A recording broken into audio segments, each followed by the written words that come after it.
उबले अंडों का पानी फेंकने वाले लोग कितनी बड़ी गलती करते हैं।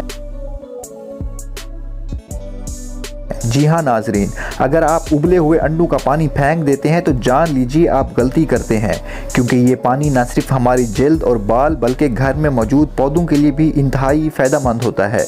जब हम अंडे उबालते हैं तो वो पानी जिसमें अंडे उबाले गए हों फेंक देते हैं, बिना ये सोचे कि इसे दोबारा भी इस्तेमाल किया जा सकता है। वो पानी जिसमें अंडे उबाले गए हों कैल्शियम और दीगर विटामिन से भरपूर होता है।